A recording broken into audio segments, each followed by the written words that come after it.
దానికి ఎట్ట సేవ్ చేయాలి, తన ఫ్యాన్స్ని ఏ విధంగా అలరించాలి, అంతే కదా. ఒక సినిమా యాక్టర్ కావాల్సింది ఏంది, ఫ్యాన్స్ హ్యాపీ ఫీల్ కావాలి, తను చేసే క్యారెక్టర్ చూసి వాళ్ళు ఇంప్రెస్ కావాలి. నేను పాలిటిక్స్లో ఉన్నప్పుడు ఈ పాలిటీషియన్ కరెక్ట్, ఇలాంటి పాలిటీషియన్ ఉండాలి అనేది, సరే నేను ఎస్టాబ్లిష్ అయినా కాదు అది వేరు విషయం, అట్లీస్ట్ కొందరైనా ఇలాంటి పాలిటీషియన్ మనకు కావాలి. మార్పు అనేది వస్తుంది. మార్పు ఈరోజు రాకపోవచ్చు, రేపు రావచ్చు, తప్పక మార్పు అనేది వస్తుంది. సో నా ఫీల్డ్లో నేను ఏ విధంగా నిబద్ధతతో ఉంటానో తను కూడా తన ఫీల్డ్ అంత నిబద్ధతతోటి ఆ యొక్క దాంట్లో ఉంటాడు అన్నమాట. ఏమైనా సజెషన్స్ ఇచ్చారా పార్టీ మార్పు అనే అంశం పైన చెప్పినప్పుడు కానీ జాయిన్ అయ్యారు? నేను పార్టీ మారుతున్నది కూడా నేను చెప్పలేదు. తను ఇక్కడ కూడా లేడు, నౌ ఈజ్ ఇన్ అబ్రాడ్లో ఉన్నాడు.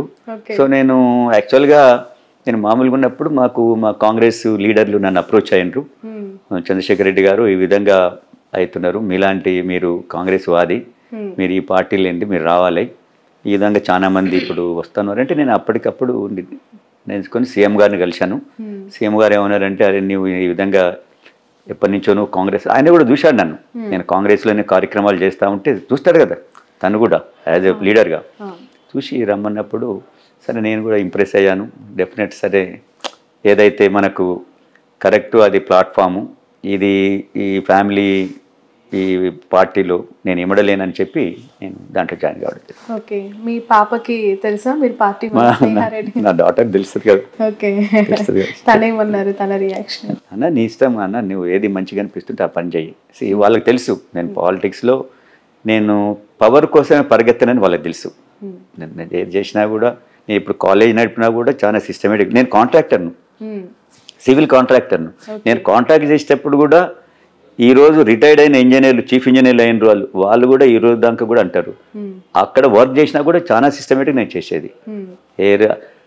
నేను వర్క్ చేస్తుందంటే ఇంజనీర్ అనుకునేది ఇది 100% ఇది క్వాలిటీ వర్క్ అవుతుంది, ఇంకా మేము దీన్ని ఇన్స్పెక్షన్ కూడా చేయొచ్చు. ఈరోజు చూస్తున్నాం కదా మనం, మేడిగడ్డ, ఆ గడ్డ, ఈ గడ్డ, అది ఆ విధంగా. అంటే కాంట్రాక్టర్ చేసేటప్పుడు కూడా నేను అంత నిబద్ధతతోటి నేను చేసేవాడిని. ఈవెన్ నేను కాలేజ్ నడిపినా కూడా నిబద్ధతతో నడుపుతాను. నేను పాలిటిక్స్లో కూడా విలువలు పాటిస్తాను. నాకు పదవి వచ్చినా రాకున్నా విలువలతోటి ఉంటాం. రైట్. మొన్న జనరల్ ఎలక్షన్స్లో ఎక్కడో నేను మీ ఇంటర్వ్యూ కోసం ప్రిపేర్ అవుతున్నప్పుడు మీ న్యూస్ చూస్తే అందులో ఒకటి ఇంట్రెస్టింగ్ న్యూస్ ఒకటి కనిపించింది. అరుణమ్మ గారిది ఓటు గల్లంత అయింది అని చెప్పి, మీ వైఫ్ ఓటు మొన్న ఎన్నికల్లో గల్లంత అయింది అని చెప్పి, నిజమేనా? అంటే నేను అప్పుడు ఎలక్షన్ నా ఓటు వేసినాను, నేను అప్పుడు ఇన్ఛార్జ్ FNCC దగ్గరికి తను వచ్చి లైన్ లో నిల్చున్న తర్వాత ఓటు వేయడానికి వెళ్తే అందులో తన మేడం పేరు లేదు అని చెప్పి వెనక్కి వచ్చేసినట్టు అందులో ఉంది సారాంశం. నాకు నిజంగా చెప్పాలంటే నేను చెక్ చేయలేదు. చెప్పారు అసలు మేడం మీకు? నాకు చెప్ప కూడా చెప్పలేదు. నేను అప్పుడు చాలా బిజీ ఉంటుంది, నా ఓటుని వేసి నేను పోయాను. అందుకని నేను వేసిందే అనుకున్నా. అంటే మేము ఇద్దరం కలిసిపోయి వేసేది ఓటు అంతకుముందు, కానీ అక్కడ ఫోటో మాత్రం మీ ఇద్దరిదే పెట్టారు. కాదు, నేను ఇద్దరం కలిసిపోలేదు, అది తప్పు. బట్ తన ఓటు గల్లంత అయింది. అలా చాలా మందివి ప్రముఖులుగా చాలా మంది గల్లంత అయ్యాయి ఈసారి జనరల్ ఎలక్షన్స్ లో అని చెప్పి ఆ న్యూస్. ఇది నాకు న్యూస్ మరి. అంతకుముందు మేము ఇద్దరం కలిసి చేసాం ఓటు, అదైతే definite. It's very personal question అండి. అల్లు అర్జున్ గారు అంటే యూత్ కి ఒక ఇన్స్పిరేషనల్ యాక్టర్. తనలోని వేరియేషన్స్, ట్రాన్స్ఫర్మేషన్, కెరియర్ స్టార్ట్ అయినప్పటి నుంచి టిల్ పుష్ప 2 వరకు కూడా అసలు ఎలా ప్రతి సినిమాకు ఒక మార్పు అలా చేసుకుంటూ వస్తూ ఎంతగానో అభిమానులకి ఆయన ఇంకా దగ్గర అయిపోయిన వ్యక్తి. అల్లుడిగా మీ ఇంటికి వచ్చిన తర్వాత ది గ్రేట్ మూమెంట్, గర్వంగా అసలు అల్లుడు అంటే ఇంక ఇదే అని అనిపించిన సందర్భం? డెఫినెట్. మొన్న బెస్ట్ యాక్టర్ వచ్చింది, నేషనల్ అవార్డు వచ్చింది. మరి నేషనల్ అవార్డు 69 years నుంచి, అంతకుముందు హేమీలు ఉన్నారు కదా, ఎన్టీ రామారావు, నాగేశ్వరరావు, శోభన్ బాబు అని, ఇంత పెద్ద నాగయ్య గారని చాలా మంది ఉన్నారట కదా. మనం చూస్తున్నాం నాగేశ్వరరావు, ఎన్టీఆర్ని అయితే చూసినాం కదా. వాళ్ళకి రాంది 69 yearsలో మరి అర్జున్కి వచ్చిందంటే రియల్గా మరి ఆయన ఎంత కష్టపడి ఆ ఫీల్డ్లో తను ఒదిగిపోయింది అనేది మనకు తెలుస్తుంది. సో న్యాచురల్గా అంతది వచ్చిందంటే మేమందరం ఎంతో సంతోషపడ్డాం. ఇది గర్వం కూడా, మా అందరికీ గర్వకారణం. నా సన్నిన్లా అంత పెద్ద అంటే ఒక తెలుగు ప్రజలలో, అంటే తెలుగు ప్రజలకు ఒక కానుక ఇచ్చినట్టే కదా. 69 ఏళ్ల నుంచి నాయకులందరూ, యాక్టర్లందరూ వెయిట్ చేస్తూ ఉన్నారు నాగేశ్వరరావు, ఎన్టీఆర్, దాని తర్వాత వీళ్ళకి వద్దని ఎవరికి రాంది తనకు వచ్చిందంటే రియల్లీ ఇది చాలా హ్యాపీయెస్ట్ మూమెంట్స్. ఎలా షేర్ చేసుకున్నారా? మేమందరం వాళ్ళ ఇంట్లో అందరం కలిసి హ్యాపీగా ఉండి షేర్ చేసుకున్నాం. దానికి పెద్ద ఎత్తున సినిమా వాళ్ళు వచ్చారు, మేము కూడా పోయి అందరం ఎంజాయ్ చేయాలి. మోర్ అల్లు అర్జున్ ఫ్యాన్స్ తెలంగాణలో ఉన్న వాళ్ళందరికీ మీరు పరిచయం ఉంటారు కదా, వాళ్ళు మీరు బయటకు వెళ్ళి కలుస్తూ ఉంటే ఏం చెప్తూ ఉంటారు మీకు?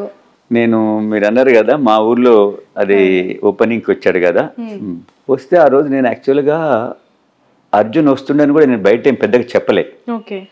చెప్పకున్నా కూడా ఆ రోజు దాదాపు 25,000 నుంచి 30,000 అందరూ 30 years లోపటోళ్ళే.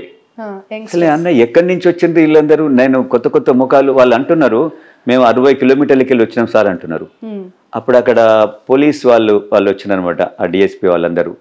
శేఖర్ రెడ్డి గారు ఇప్పుడు చూడండి, మీ అల్లు అర్జున్ గారు ఇంకా కొద్దిసేపు ఉంటే ఈ 25,000 మంది 30,000 మంది అది 60,000 పోతుంది. ఇది చాలా ప్రాబ్లం అవుతుంది. మొత్తం ఇది ఇక్కడ మొత్తం తోచులాట అదంతా అయిపోయి అల్లరి అవుతుంది. మీకు కష్టం, మాకు కష్టం, మేము దీన్ని కంట్రోల్ చేయలేము. మీరు తొందరగా మీ అల్లుని మీరు హైదరాబాద్ పంపాలి అని అన్న. అంత దూరంకి వెళ్ళి వచ్చిండు కదా, జనరల్ కొంతసేపు ఉంటాడు. మా ఊర్లో కూడా రాలేదు, అది ఎస్టాబ్లిష్మెంట్ రోడ్డు మీద చేస్తా ఉన్నాం ఫంక్షన్ హాల్. సో ఊర్లోకి పోదాం అనుకుంటాం కదా న్యాచురల్గా. వాళ్ళు అన్నారు సార్ పోతే చాలా కష్టం సార్, మీకు తర్వాత మీకే బాధ అవుతుంది, ఎందుకంటే ఇంతమంది యూత్ వీళ్ళు మేమేం కంట్రోల్ చేయలేము, ఒకసారి మీదికి. ఆ రోజు అల్లరి అనుకోరాదిరి. సో అది మేము అనుకున్నాము. బట్ అనిపించిందా అందరు అత్తమామల కళ్ళు ఇంటికి తెచ్చుకోవడం ప్రాబ్లం అయితే ఇక్కడ పోలీసు వాళ్ళు ఇంటి నుంచి బయటకు పంపిపట్ట అది ఏం చేస్తాం మరి అనిపించింది ఆ రోజు అల్లు అర్జున్ గారిని తొందరగా అనుకున్నాం. అదే ఇక తను కూడా అన్నాడు, మామయ్య నేను ఎక్కువసేపు ఉంటే మీకు కష్టం ఉన్నాం, మాకు కూడా కష్టం, ఎందుకంటే వాళ్ళందరు ఫ్యాన్స్, మనం ఏం అనలేము. ఇది అంటే బ్యారికేడ్స్ అవన్నీ ఉండవు కదా, బ్యారికేడ్స్ కూడా చేశాం. బ్యారికేడ్స్ విదిన్ 2 వాళ్ళు అసలు 10 minutes తీసి అవతల పడేశారు. మేము దానికి ఎంతో బ్యారికేడ్ చేశాము, విఐపీస్ కని ఒకటి చేశాము, వాళ్ళందరూ వచ్చేటోళ్ళ కోసం బయట శామ్యానాలు వేసాము, బయట టీవీలు పెట్టాము. ఎన్ని పెట్టినా కూడా వాళ్ళు అసలు దగ్గరికి చూడాలి ఓ అని మొత్తుకొని. What is nature of Allu Arjun అంటే ఏం చెప్తారండి మీ మాటల్లో? Very active. అసలు యాక్టివ్ అంటే చెప్పనక్కర్లేదు. యాక్టివ్కు 100% ఆయన మనం అనుకోవచ్చు, అంత యాక్టివ్ ఉంటాడు. ఎనీ టైం మార్నింగ్ నుంచి ఈవినింగ్ దాకా ఫుల్ యాక్టివ్లో ఉంటాడు. బై నేచర్ ఎలా ఉంటారు ఇంట్లో ఉన్నప్పుడు కానీ ఫ్యామిలీ టైమ్స్? ఇంట్లో ఉన్నప్పుడు చిల్డ్రన్స్ అంటే చాలా ఇష్టం, చాలా అంటే చాలా ఇష్టం. పిల్లలతో ఆడుకుంటా ఉంటాడు, కలుస్తూ ఉంటాడు, అట్లా చిన్నపిల్లలు అంటే చాలా ఇష్టం. ఇన్స్టాగ్రామ్ లో ఎప్పటికప్పుడు ఆ పిల్లలు అన్ని రీల్స్ పెడతా ఉంటారు కదా. మీ పాప స్నేహ వాళ్ళు అసలు ఆయనకు షూటింగ్ ఉన్నా కూడా అంటే కంటిన్యూగా షూటింగ్ ఉంటే ఆపుకొని వచ్చి పిల్లల్ని కలుస్తూ ఉంటాడు, అంటే చూస్తూ ఉంటాడు, అంత ఇష్టం ఆయనకు. అంటే ఫ్యామిలీ అండ్ చిల్డ్రన్ చాలా అంటే చాలా ఇష్టం. ఓవరాల్ గా మెగా ఫ్యామిలీ అంటేనే ఒక పెద్ద కుటుంబం, మెగా కాంపౌండ్ అని అంటూ ఉంటారు. ఆ ఫ్యామిలీతో మీ సన్నిహిత సంబంధాలు అవ్వచ్చు, ఇతరులు అంటే అరవింద్ గారు కావచ్చు, పవన్ కళ్యాణ్ గారు, చిరంజీవి గారు, నాగబాబు, వీళ్ళతో మీ రిలేషన్స్, మీ జర్నీ ఎట్లా ఉంది? చిరంజీవి గారితో నా రిలేషన్ చాలా బాగుంటుంది. చిరంజీవి గారు చాలా మృదుభాషి, చాలా ప్రేమగల మనిషి. ఆయన ఎంత అంటే నన్నే కాదు, వాళ్ళ ఇంటికి ఎవరు పోయినా కూడా ఆ విధంగా రిసీవ్ చేసుకుంటాడు. చిరంజీవి గారి గొప్పతనం ఏంటంటే ఒక ఫెస్టివల్ ఒకటి ఏదైనా మంచి అకేషన్ ఉంటే అందరు రిలేటివ్స్ రావాలంటాడు, ఇంక్లూడింగ్ మా అందరికి కూడా. ఆయన ఫంక్షన్స్ ఉంటాయి, సినిమా ఫంక్షన్స్ కావచ్చు, సంక్రాంతి పర్టికులర్గా దివాళీ చాలా పెద్ద ఎత్తున చేస్తాడు చిరంజీవి గారు. అప్పుడు అందరిని పిలుస్తాడు, ప్రతి రిలేటివ్ని కూడా పిలుస్తాడు. ఆ విధంగా ఏదైనా మంచి అకేషన్, మన చిరంజీవి గారికి పద్మ విభూషణ్ వచ్చింది కదా, దానికి అంటే ఆ ఫంక్షన్లు కూడా మమ్మల్ని పిలుస్తాడు, రావాలి చంద్రశేఖర్ మీరు అందరు వచ్చి, అంటే ఆ విధంగా అనమాట. ఆయనకు రిలేటివ్స్ అన్నా కూడా స్నేహితులన్నా కూడా ప్రేమగల మనిషి ఆయన చెప్పాలంటే. పవన్ కళ్యాణ్ గారు జనసేన పార్టీ గురించి మీ అభిప్రాయం ఏంటి? తెలంగాణలో కూడా ఉంది కదా ఆ పార్టీ. తెలంగాణలో అంత పెద్దగా ఎస్టాబ్లిష్ కాలేదు కదా, ఆంధ్రాలో 100% ఉంది. నేను అనుకుంటాను మరి వస్తే ఏదైనా చేంజెస్, మార్పు అనేది వస్తే పవన్ కళ్యాణ్ ద్వారా రావాలి అక్కడ. ఎందుకంటే చంద్రబాబు పార్టీ ఉంది, అందరికి తెలిసిందే. పవన్ కళ్యాణ్ యాడ్ అయినప్పుడు ఏదైనా వస్తే మార్పు రావాలని అనుకుంటున్నాను. వస్తే ఇప్పుడు మార్పు రావాలా. మీ మెసేజ్ ఏంటి అంటే ఖచ్చితంగా ఏదో ఒక నియోజకవర్గం నుంచి ఎంపీగా బరిలో దిగుతారు అనేది మాకు అర్థమవుతోంది. మీ సర్వీసెస్ ఏ విధంగా ఉండబోతున్నాయి, ఏం మెసేజ్ ఇవ్వాలనుకుంటున్నారు? నా సర్వీసెస్ చూడండి, ఈరోజు హైదరాబాద్ మెగా సిటీ అయింది, దాదాపు 1 crore అబవ్ పాపులేషన్ ఉంది. ఇంతమందికి ఏ విధంగా రీసోర్సెస్ వాళ్ళకి ఏ విధంగా మనకు ఉండాలి, డ్రింకింగ్ వాటర్ కావచ్చు, రోడ్ నెట్వర్క్ కావచ్చు, స్కూల్స్ కావచ్చు, హాస్పిటల్స్ కావచ్చు, ఇది ఒక ప్లానింగ్ తోటి పోవాలి. ఈరోజు చూడండి మన హైదరాబాద్లో గచ్చిబౌలిలో 40 అంతస్తుల బిల్డింగ్ వస్తుంది, రోడ్ అదే 40 story బిల్డింగ్, అక్కడి నుంచి ఎన్ని కార్లు బయటకు వస్తాయి, ఒకే బిల్డింగ్ వస్తలేదు కదా, రోడ్డుకు ఇరువైపులా వస్తున్నది. సో ఈ విధంగా ప్లాన్ లేకుండా కడతా పోతున్నారు. అంటే ఎవరికి లబ్ధి చేకూర్చేదానికి, బిల్డర్కి చేసేదానికి. దీనివల్ల ఫ్యూచర్లో చాలా కష్టమవుతుంది, నష్టమవుతుంది. అంటే ఎక్కడి నుంచి అక్కడికి పోలేకుండా అవుతుంది. ఎందుకంటే హైదరాబాద్ ఎంతో పెద్ద ఎత్తున రింగ్ రోడ్ ఉన్నది, డెవలప్ అంటే దానికి ఏరియా ఉన్నది, ఇక్కడ సముద్రాలు లేవు. సో ఒక ప్లాన్ తోటి చేయాలా. ముఖ్యంగా హాస్పిటల్స్, నలుమూలల హాస్పిటల్స్ రావాలా, మంచి స్కూల్స్ కూడా పెద్ద ఎత్తున రావాలి. ప్రైవేట్ స్కూల్స్ చాలా ఎక్కువైనాయి, సో గవర్నమెంట్ స్కూల్ కూడా రావాలి. ఇప్పుడు ఈ ప్రభుత్వం అనుకుంటుంది కొన్ని పబ్లిక్ స్కూల్లా కొన్ని తీసుకొస్తా అని చెప్పి అంటుంది, అలాంటి స్కూల్స్ తీసుకురావాలి. అట్లీస్ట్ ఒక కాన్స్టిట్యున్సీకి ఒక 2 స్కూల్స్ ఆ విధంగా తీసుకొస్తే మిడిల్ క్లాస్, ఇప్పుడు మనం హైదరాబాద్ పబ్లిక్ స్కూల్ ఉంది, ఎంత మంచి స్కూల్ చెప్పండి ఒకప్పుడు. సో అది అందరూ అఫోర్డ్ చేసే స్కూలు, ఆ విధంగా స్కూల్స్ ఉండాలి. అంతేగాని సంవత్సరానికి 10 లక్షలు 6 లక్షలు ఈ విధంగా కట్టే స్కూల్స్ ఉంటే ఎడ్యుకేషన్ అనేది అందరికీ అందుతలేదు. ముఖ్యంగా గవర్నమెంట్, నేను రేపు ఎలక్ట్ అయినాక నా ఫోకస్ ఎక్కడ ఉంటుందంటే మెయిన్ ఎడ్యుకేషన్, హెల్త్.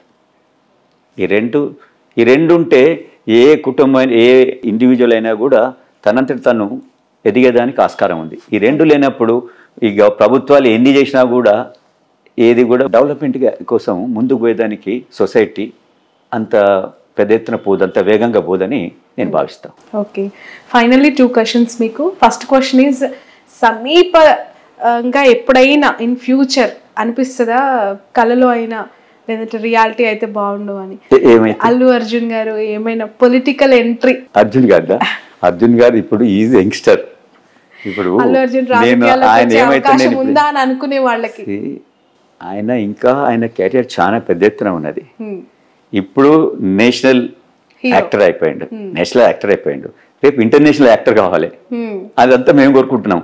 ఫస్ట్ మాకు ఏముంది, ఆయన యాజ్ ఎ యాక్టర్గా ఈ should establish internationally. Next target అదేనా? 100% అది కావాలి, అదే మా ఒక ఇష్టం. సో చెప్పారా హాలీవుడ్ ఆఫర్స్ ఖచ్చితంగా చేయబోతున్నాను అని?